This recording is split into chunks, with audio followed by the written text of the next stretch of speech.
Puissance, radicalité. Maude Lecard est à son aise dans son jardin d'enfance. Chaque vague est une danse millimétrée. De retour quelques jours chez elle, c'est bien sûr près de la mer qu'on la retrouve. Les yeux rivés sur l'océan, c'est son oxygène, sa bulle de confort. Maude a grandi à Oyster Pond. Elle a débuté le surf sur le spot du Galion lorsqu'elle avait 12 ans. À 16 ans, elle quitte l'île pour suivre son rêve de surfeuse professionnelle dans le sud-ouest de la France. Venir de Saint-Martin, une chance qu'elle mesure aujourd'hui. Mais je pense que pour moi, de venir de Saint-Martin, c'est une force. Je ne l'ai pas toujours pensé. J'ai toujours pensé que j'étais un peu une outsider et du coup, venir de Saint-Martin, dans le milieu du surf, j'ai toujours été un peu... j'étais pas vraiment du milieu, on va dire, mais du coup je pense que ça m'a donné une force parce que dès que j'ai commencé à surfer à Saint-Martin, déjà on a des spots qui sont parfaits pour s'entraîner et pour commencer le surf ici, et j'ai toujours ressenti ce besoin et cette envie de représenter mon île et de montrer aussi le chemin aux gens de Saint-Martin, à la nouvelle génération de Saint-Martin, que c'est pas parce qu'on vient d'une petite île un peu en dehors de ce milieu-là qu'on peut pas réussir. Justement, moi ça m'a donné la force et la motivation de pouvoir poursuivre mon rêve. Surfeuse professionnelle, c'est beaucoup d'entraînement. Et ce, qu'importe la météo. Compétitrice la moitié de sa vie, Maude commence à se tourner vers de nouveaux choix de carrière.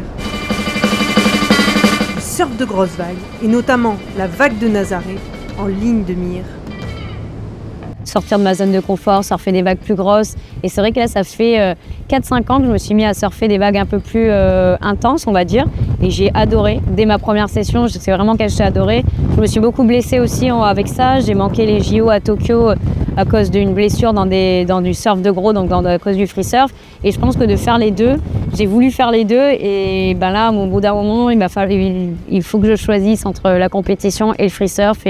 Et là, mon choix et mon cœur se portent plus sur ce genre de vagues et sur ce genre de performance. Et je sens que j'ai beaucoup à progresser. Il me reste une belle marge de progression dans ce genre de vagues. Sensible à la question environnementale, elle a créé son association il y a 3 ans. Lors de son passage sur l'île, elle a rencontré les élèves de l'école Hervé Williams. Elle a pu les sensibiliser à la question des déchets. Près d'une centaine d'élèves étaient présents. Ils ont été impressionnés de rencontrer une championne de surf saint-martinoise. C'est important pour moi de venir ici à Saint-Martin, de faire une action. J'ai toujours voulu, depuis que j'ai créé Save la Mermaid, de faire une action ici, que ce soit dans les écoles ou en ramassage de déchets sur la plage. Et d'apporter un petit peu ce que j'ai créé à l'extérieur, à l'international, de pouvoir l'apporter ici sur mon île et d'influencer les jeunes, de les inspirer. C'est vraiment, pour moi, ça me donne vraiment un but dans ma carrière et dans tous mes projets. Donc je trouve ça génial de le partager. Maude est repartie vers la France hexagonale, laissant des enfants rêveurs. Elle poursuit son chemin. Prochaine étape, le Portugal, pour une dernière épreuve du Tour européen.